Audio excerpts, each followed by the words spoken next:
juntos. Esto permitirá, como decía, que los ciudadanos puedan acceder a servicios brindados por el Estado en una ventanilla única, lo cual va a ser un beneficio invalorable para todos ellos. Pasamos ahora, con su venia, señor presidente, a diferentes sectores del Gobierno Nacional y comenzando por el Ministerio de Economía y Finanzas. Como le solicité al principio, le pido que pueda continuar el Ministro de Economía y Finanzas. Gracias. Con el quórum reglamentario pasamos de una sesión informal a una sesión formal. Le damos el uso de la palabra al ministro Carlos Olivaneira, ministro de Economía y Finanzas. Gracias, presidente. Buenos días a todos los señoras congresistas. Antes de hablar específicamente del pliego del ministerio, quisiera dejar 3 ideas generales que tienen que ver con la rectoría que tenemos en el MEF respecto al sistema de presupuesto. Ustedes saben que la Dirección General de Presupuesto Público es el rector del sistema administrativo de presupuesto en nuestro país. La primera idea tiene que ver con el estudio y el análisis continuo que hacemos para mejorar los clasificadores del presupuesto.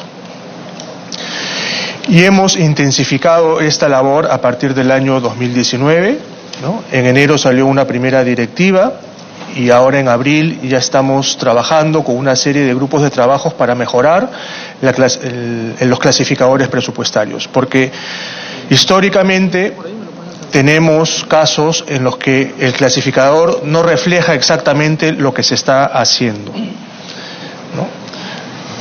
Y además, en otras ocasiones surgen algunas actividades que históricamente no estaban previstas y que empiezan a surgir. Por ejemplo, en el año 2019 hemos incorporado un clasificador específico para los laudos arbitrales. Seguramente hace 10 años o 15 años eso no era relevante. Ahora, en estas circunstancias, los laudos arbitrales vinculados a los proyectos de inversión sí son relevantes, y es por eso que estamos modificando el clasificador para que quede registrado esa actividad en específico. Y así como esa, tenemos una serie de ejemplos que se han venido implementando en los últimos años y que, por supuesto, vamos, como repito, a intensificar en el año 2020 en el presupuesto que vamos a traer acá a esta comisión en varias oportunidades en lo que resta del año, ¿no? Entonces, esa es la primera idea, que estamos en una continua reevaluación de los clasificadores de gasto. Ya el Premier hace un momento dio otro ejemplo con el tema de los materiales educativos que estaban en la partida de publicidad, cuando eso realmente presta una confusión, ¿no? El material educativo no es ningún tipo de publicidad y es por eso que ahora se ha creado también un clasificador especial. Entonces, eso es lo primero que quería comentarles.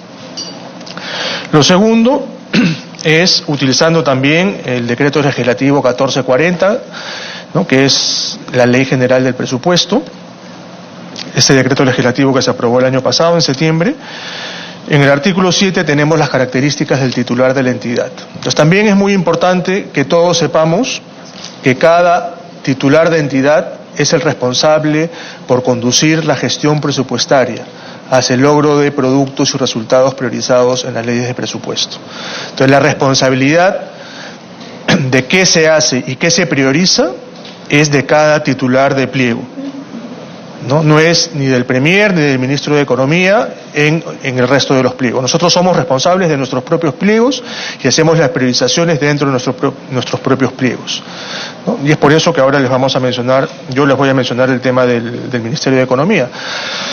Entonces, esto también es muy importante que se tome en cuenta, ¿no? La responsabilidad que cada titular de pliego tiene sobre las prioridades de gasto. En el caso del Congreso, por ejemplo, el titular de pliego es el presidente del Congreso y él es el responsable de decidir lo que se hace y lo que no se hace con los presupuestos que tienen. Y la tercera idea, como ente rector, es algo que se comentó durante la sesión de investidura hace un par de semanas, sobre una duda que se sembró acerca de la legalidad de la variación entre el PIA y el PIM, entre el presupuesto institucional de apertura y el presupuesto institucional modificado, ¿no? Se dijo que eso era ilegal, incluso se habló de malversación de fondos, y yo en esa oportunidad mostré ese artículo que está ahí, el 9.10, donde claramente se dice que en estas 3 partidas que nos traen a esta comisión en esta oportunidad, Lo que está prohibido es que estas partidas habiliten a otras. Es decir, que se saque dinero de estas partidas para financiar otras actividades. Y ahí lo hemos subrayado claramente hacia el final, donde dice, ¿no?, con el fin de habilitar a otras partidas genéricas o específicas. En otras palabras, no se puede sacar dinero de esta partida, pero no está prohibido incluir dinero en estas partidas, ¿no? Y eso también quisiera que quede sumamente claro.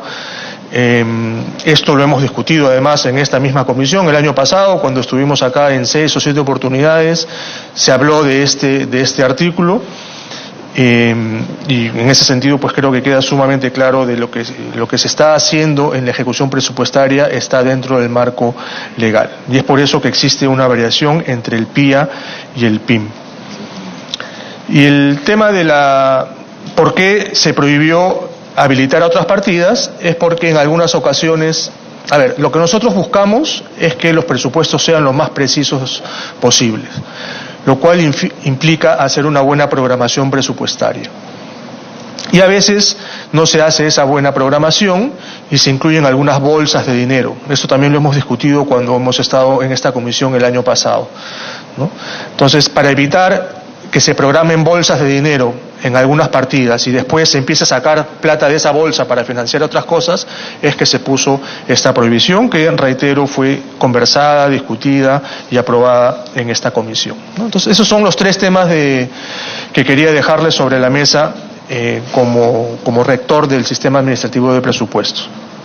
Ahora permítame, presidente, pasar a la ejecución presupuestal del 2018 del sector de Economía y Finanzas para que se vea claramente en qué se gasta el dinero de estas 3 partidas en el MEF. No en el MEF, sino en el sector de Economía y Finanzas. El MEF es parte del sector de Economía y Finanzas, pero hay otras instituciones también, hay 6 instituciones más, donde destacan la SUNAT y Proinversión. Entonces, en el caso específico del MEF, nosotros contratamos consultorías de personas jurídicas para una serie de temas. Allí tienen algunos ejemplos. La defensa legal del Estado ante el CIADI, por ejemplo, ¿no? El CIADI, ustedes saben que está ubicado en Washington, ¿no? Y cada vez que alguna empresa, que tenemos alguna diferencia con una empresa y se lleva al CIADI, nosotros estamos en la obligación de contratar estudios de abogados de Washington para que le hagan el seguimiento y nos defiendan, ¿no? Entonces, esto naturalmente es una consultoría a una empresa que se hace fuera del país y que es recurrente. Casi todos los años tenemos que hacer este tipo de contrataciones o renovar los contratos ya existentes, porque los problemas, digamos, en el CIADI toman por lo general 3 o 4 años, si no es más. Otro tema donde nosotros necesitamos contratar consultorías de personas jurídicas son las evaluaciones que hacemos de los programas presupuestales, las EDEP. Estas evaluaciones tienen que ser, además, como su norma de creación lo indican, son evaluaciones independientes. Tiene que venir alguien de afuera para poder evaluar los programas presupuestales y que nos digan, independientemente, que nos digan si estamos aplicando bien o mal el presupuesto por resultados, ¿no? Entonces, ahí hemos puesto un ejemplo, pero todos los años, dependiendo del número de DEPs que se aprueban además en la misma ley de presupuesto. Si recuerdan, en la ley de presupuesto el año pasado aprobamos una serie de evaluaciones que se tienen que hacer, no solo EDEPS, sino también evaluaciones de impacto, ¿no? Entonces, eso se contrata por fuera a una empresa consultora que hace ese servicio, porque, repito, tiene que ser una evaluación independiente. No tiene mucho sentido que seamos nosotros mismos los que nos evaluemos para poder tomar ese tipo de decisión, ¿no? Cuando hablamos de la SUNAT, también tenemos que contratar algunas consultorías particulares. Una de ellas el año pasado tuvo que ver con la mejora del régimen tributario vigente para las micro, pequeñas y medianas empresas. Yo ya también he anunciado en más de una oportunidad la necesidad que tenemos de mejorar el régimen del impuesto, el sistema del impuesto a la renta que tenemos para las personas jurídicas. Ahora tenemos 4, la idea es reducirlo al mínimo, a lo mínimo que se pueda, y para eso estamos contratando también algunas consultorías que nos ayuden con esto y sobre todo con experiencias que hay en otros países para poder hacer un diseño apropiado. Y en el caso de Proinversión también creo que es relativamente claro la cantidad de consultorías que se requieren para la formulación y la estructuración de una serie de proyectos. El año pasado, allí tenemos algunos ejemplos, se contrató a empresas para que nos ayuden a la formulación y estructuración del proyecto arqueológico de Choquequirao, de la obra también de Cabeceras de Cuenca y el Hospital de Salud de Nuevo Chimbote, entre otros. En lo que respecta a las personas naturales, ustedes saben también, y esto también está explícito en la Ley Anual de Presupuesto, que en el MEF nosotros nos encargamos, al MEF se le carga toda la contratación de los FAG, ¿no?, del Fondo de Apoyo Gerencial y del FAGPAC, que es el Fondo de Apoyo Gerencial para el personal altamente calificado. Todo esto se carga, digamos, al MEF, por más que las personas trabajan en otros sectores. En este caso tenemos 21 entidades del gobierno nacional y los 26 gobiernos regionales, ¿no? Todo ese personal que trabaja en esas entidades se carga por un tema, digamos, de registro a la partida del MEF, y es por eso que esa partida es la más abultada, como ustedes pueden ver en el gráfico de la derecha, que el año pasado se gastaron poco más de 150 millones de soles para ello, entre otras cosas, ¿no? Aparte hay otro tipo de consultorías individuales, pero este rubro del FAG y el FAGPAC son las principales. Y finalmente, en servicios de publicidad, también ustedes saben que tenemos que publicar en el peruano las notificaciones a los deudores tributarios, y también utilizamos publicidad cuando hacemos las campañas de recolección de impuestos, sobre todo del impuesto a la renta. Entonces ahí pueden ver ustedes en el gráfico de la derecha cómo se distribuyen los 246 millones de soles que todo el sector de economía y finanzas, ¿no?, el MEF con sus OPs, ejecutaron durante el año 2018. La siguiente nos muestra la programación para el año 2019. En el PIA se han incluido 308 millones. Básicamente los conceptos son los mismos que los que acabo de mencionar, ¿no? En el caso del MEF también está, como les decía hace un momento, la contratación de estudios de abogados en Washington para el CIADI, también los servicios especializados de las calificadoras de riesgo. Ustedes saben, todos los países contratan a estas calificadoras para que durante el año evalúen el comportamiento de la economía peruana. No estamos hablando de Fitch, de Standard & Poor's y de Moody's. Entonces todos los años las contratamos para que hagan las evaluaciones independientes también del riesgo país, ¿no? Y eso es algo que también se carga a esta cuenta de consultorías de personas jurídicas. También tenemos la evaluación de los procesos de FITEL, que como ustedes recordarán también fue materia de discusión durante la Comisión de Presupuesto. Se nos pidió explícitamente en esta comisión que evaluáramos los procesos de FITEL. Si recuerdan ustedes, fue porque se estaba acumulando grandes cantidades de dineros en FITEL y estábamos planteando el uso más eficiente de esos dineros. Entonces en esta comisión se planteó que hagamos un estudio para poder evaluar esos procesos y ver si lo que estaba cargando o lo que estaba cobrando FITEL era apropiado.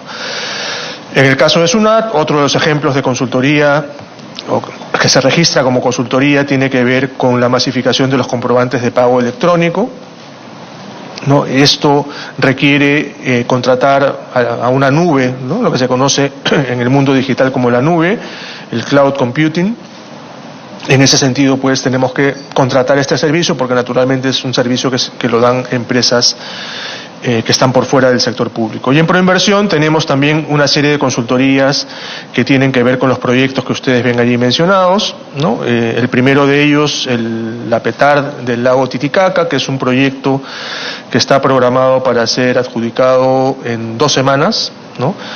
Aprovecho para mencionar que va a ser la primera iniciativa privada cofinanciada que se va a financiar en este país, ¿no? Es un sistema que se creó hace 4 o 5 años, pero recién por primera vez va a ver a la luz una iniciativa privada cofinanciada, y en todo caso para hacer los estudios para poder hacer un buen diseño para este proyecto que va a beneficiar a la región de Puno, se tuvo que contratar también y se está contratando unas consultorías que nos ayuden con eso. En el caso de las Personas naturales, lo mismo que acabo de mencionar también, el FAG y el FASPAC para las mismas entidades del sector público y lo mismo también para los servicios de publicidad. Entonces, finalmente, estamos presentándoles un cuadro resumen de cómo se dividen en el gobierno nacional los presupuestos para estos 3 rubros que nos traen invitados a esta comisión, ¿no? Las consultorías de personas jurídicas, las de personas naturales y los servicios de publicidad. Y allí ustedes pueden ver la desagregación entre el Poder Ejecutivo, que tiene la mayor parte, el Poder Judicial, el Poder Legislativo, que tiene la menor parte, los organismos constitucionalmente autónomos y también las universidades, ¿no? Este es un pantallazo de tanto la ejecución del 2018 como el PIA del 2019 para estos rubros divididos por estos sectores, ¿no? Y como pueden ver ahí ustedes en el detalle, en la gran mayoría, en casi todos los casos, el PIA del año 2019 es menor o en todo caso solo ligeramente superior a la ejecución del año 2018, que esto es consistente con las cifras que mencionaba el Premier al inicio de su presentación. Eso sería, señor presidente. Muchas gracias. Gracias, señor ministro de Economía. Igualmente, para informar al Pleno de la Comisión que salen de titular el congresista Javier Velázquez Quesquén, de la cédula parlamentaria aprista, sale de accesitario e ingresa como titular el congresista Elías Rodríguez Zabaleta, de la cédula parlamentaria aprista, sale de accesitaria e ingresa como titular la congresista Betty Anaculí Gómez, de Fuerza Popular, sale de titular e ingresa como accesitario el congresista Richard Acuña Núñez, de APP, ingresa de titular el congresista César Villanueva Arévalo, de APP. Vamos a aperturar el rol de oradores. Por favor, señores congresistas, Aramayo, Tubiño, Vergara, Apaza, Villanueva, Arimborgo, Villanueva, Castro, nadie más. Ya, comenzamos el rol de oradores. Tiene uso la palabra la congresista Aramayo. Gracias, presidente. Saludar al señor Premier, al ministro de Economía y Finanzas, a los colegas congresistas. Y el primer comentario que tengo que hacer, señor presidente, es que yo lamento que el día de hoy tengamos pleno porque hay una sesión importante también en la Comisión de Constitución, está la Comisión de Alto Nivel presentando las reformas políticas, acabamos de sesionar la Comisión de Transporte y hay pleno. Entonces, nos hace bien un ejercicio de planificación de acuerdo a nuestros objetivos para que sesiones como estas puedan tener la concurrencia sin la preocupación de qué va ocurriendo en la sesión de pleno. Yo, presidente, voy a separar mi intervención, que es bastante puntual, en 2 ejes. El primero que tiene que ver con publicidad y el segundo que tiene que ver con consultorías.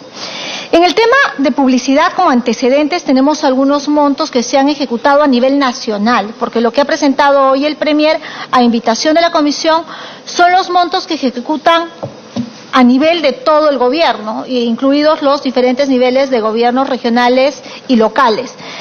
Si miramos el año 2017, se ha devengado 298 millones, casi 300 millones por publicidad. El año 2018, 203 millones y fracción. Recordemos de que en este marco estaba vigente la ley inconstitucional denominada Ley Mulder. Aquí ya hubo una contracción de la publicidad estatal. Y hoy que nos presenta la publicidad, el Premier del Solar, hay una ejecución, un compromiso mucho más conservador que yo saludo, que son 116 millones. Y me parece ese un tema importante, que en el presupuesto inicial modificado del año 2019 haya estándares respecto a años anteriores mucho más conservador. Me parece que el país tiene prioridades y entiendo que a esas prioridades obedece estos 116 millones. Sin embargo, me preocupan algunos temas. He tratado de comunicarme con usted, porque usted ha dicho que hay oportunidad de diálogo, y ha sido muy difícil. Si para mí, parlamentaria, comunicarme con el Premier es difícil, no sé qué tan difícil será para otros ciudadanos. He tratado de comunicarme con su jefa de gabinete. ¿Y por qué he tratado de hablar con usted? Porque en la Comisión de Constitución, a través de la Presidencia, estamos regulando la ley de publicidad estatal. Y quien contrata la publicidad estatal es la Presidencia del Consejo de Ministros. Y por eso es importante conocer esta publicidad, ¿a qué obedece? ¿Hay un Plan Nacional de Comunicaciones? ¿Se mide qué objetivos y qué temas se quieren contratar? Finalmente hay un plan de monitoreo. Yo incidí en la vida del ciudadano de tal forma o publicité la campaña de vacunación, si viene del sector salud. ¿Cómo se contrasta el plan comunicativo respecto al plan de seguimiento o al plan de evaluación? ¿Cuáles son los instrumentos de gestión que en esta materia se tiene? Porque el dictamen de la Comisión de Transportes, de la cual soy titular, está a puertas de evacuar un dictamen. Y si tenemos que dialogar Ejecutivo y Legislativo, sería importante conocer cuál es la opinión de la Presidencia del Consejo de Ministros. Porque se nos ha comentado algo que a mí me llama la atención, y es que las intermediadoras, a través de las cuales el Estado va a contratar, va a cobrar una comisión de 15 a 20%. O sea, que para contratar 8 millones de publicidad, 1.6 se queda una intermediadora. Entonces me parecen temas absolutamente sensibles. ¿Por qué, si en otros casos de intermediación hagamos un símil en bienes y raíces, cuánto cobra una intermediadora? Entre 3 y 5%. Si yo hago un servicio debo cobrar una comisión, ciertamente, pero tiene que tener un criterio racional. Ahora, ¿qué excepciones se da en el marco de la publicidad estatal? Entiendo que los estados de emergencia. Todo estado de emergencia, cuando hay un desastre natural, impone una necesidad de comunicar, sensibilizar, difundir, cuando cada uno de estos criterios presidentes son distintos. Entonces, en ese estado de necesidad justificante, que es una declaratoria de emergencia, es el Estado que contrata directamente. ¿Pero acaso no hay la necesidad de imponer ante esos temas una tarifa plana? Una tarifa plana que sea lo mismo que se le contrata al privado, pueda pagar yo publicidad estatal. Entonces, de lo que le comento, presidente, al señor Premier, hay la necesidad de establecer un marco regulatorio que no prohíba, que regule, que le dé la posibilidad al empresario de comunicaciones de seguir haciendo empresa, porque es importante para el país, pero que ponga las reglas de juego absolutamente claras. Y en ese sentido no hay una opinión del Estado. Y el Estado es un protagonista porque ejecuta la publicidad estatal y tiene que haber instrumentos de gestión. En el tema de publicidad también quisiera mencionar de que estos mismos criterios deberían ser implementados a nivel subnacional, porque ocurre exactamente lo mismo en los gobiernos regionales. Debería tener una aprobación del Consejo Regional y debería tener instrumentos de gestión, para lo que debe haber una autoridad en esta materia. Entonces, sugiero, señor presidente, de que estos temas puedan ser regulados en una mesa de trabajo y que la publicidad estatal, que hoy conservadoramente ha planteado el Ejecutivo, se pueda transparentar. Me llamaba la atención, por ejemplo, que en el dictamen que presentaba la Comisión de Transportes no tenemos principios como transparencia, desconcentración, descentralización, cobertura, razonabilidad. Yo contrato publicidad donde razonablemente necesito contratarla. Y bueno, ahora sí quiero pasar al tema de consultorías.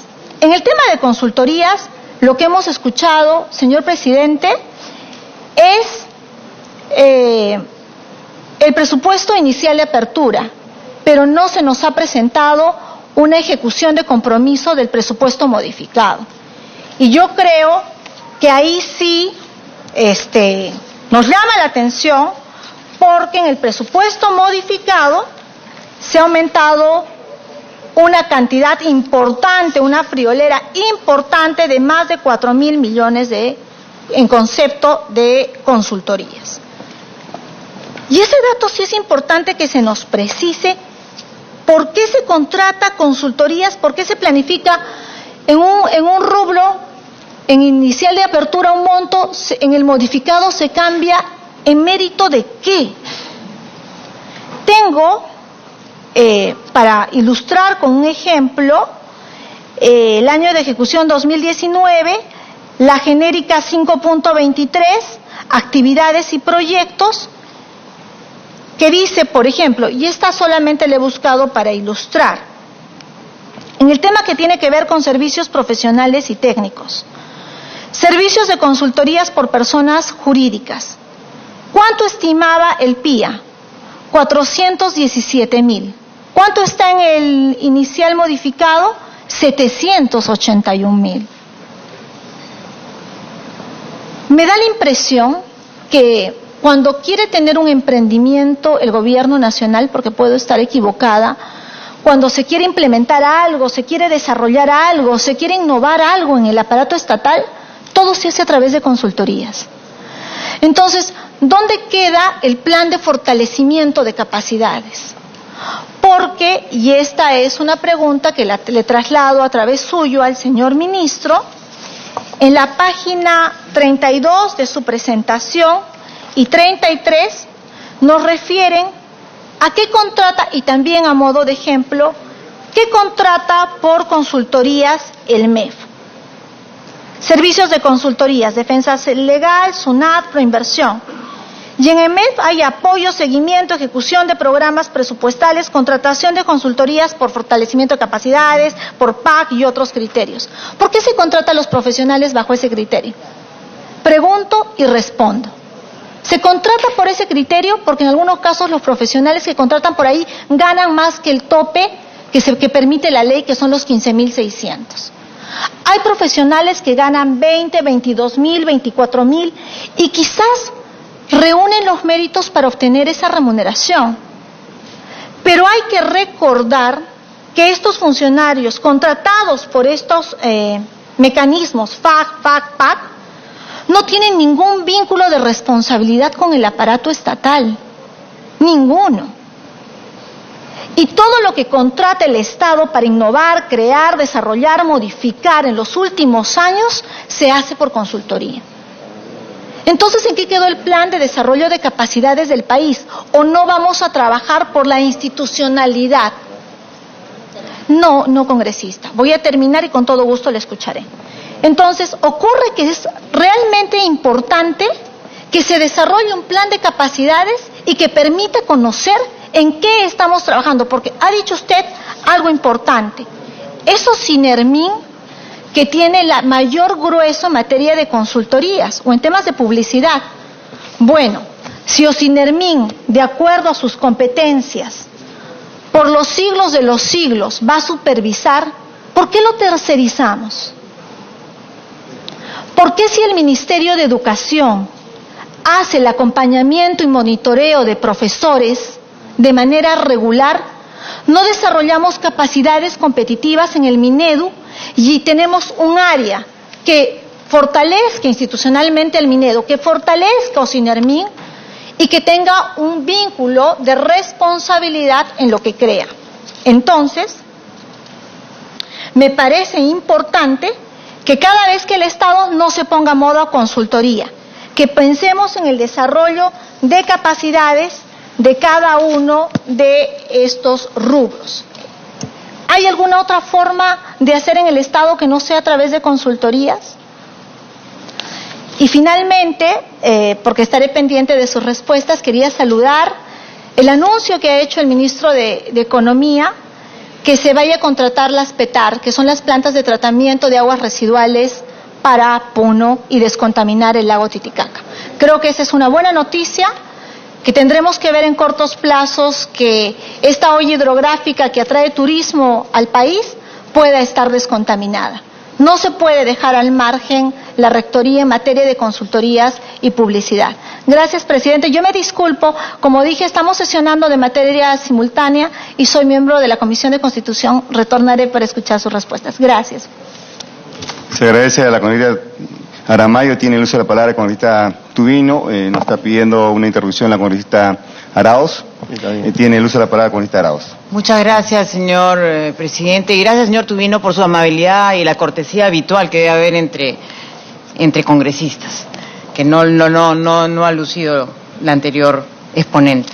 es bueno que sepamos que por la ley de presupuesto nosotros permitimos a los pliegos hacer las transferencias, por ejemplo, para ciertas acciones del Estado a través de decretos supremos.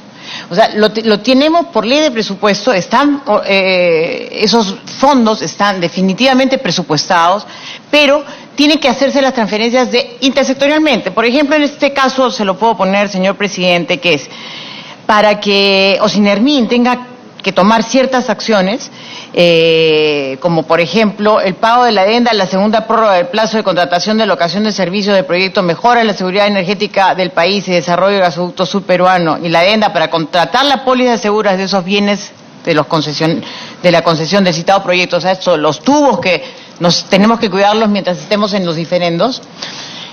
El fondo para poder hacer la transferencia viene del Ministerio de Energía y Minas a través de un decreto supremo, el 015-2019 EF, o sea, y esa es la forma como se autorizan esos recursos para hacerse las transferencias. Y es por eso que el presupuesto inicial de apertura cambia y se convierte en presupuesto inicial modificado. Entonces eso es que tenemos que recordarlos nosotros que somos miembros de la Comisión de Presupuesto, porque podemos confundir a la población si no sabemos que estas modificaciones se dan a través de decretos supremos. Entonces, para poder hacer estos movimientos, lo mismo pasa con Ocitran, con el SUNAS, que han tenido que tener estos decretos supremos para actuar. El propio Ministerio de Transportes hace algunos cambios para poder hacer el tema de la reconstrucción. Si tiene que hacer la supervisión de obras, tiene que hacerlo a través de un decreto supremo que le permite hacer la transferencia a través, o sea, se saca el MEF para que pase a la autoridad de la reconstrucción con cambios y pasa al MTC. Entonces son recursos que se van cambiando y se van transfiriendo por ese lado. Entonces es importante que sepamos y tengamos eso presente a la hora de trabajar, ¿no? Gracias, señor presidente, y gracias, señor Tubino. Puede hacer el uso de la palabra el congresista Tubino, está pidiéndole una interrupción al congresista Castro.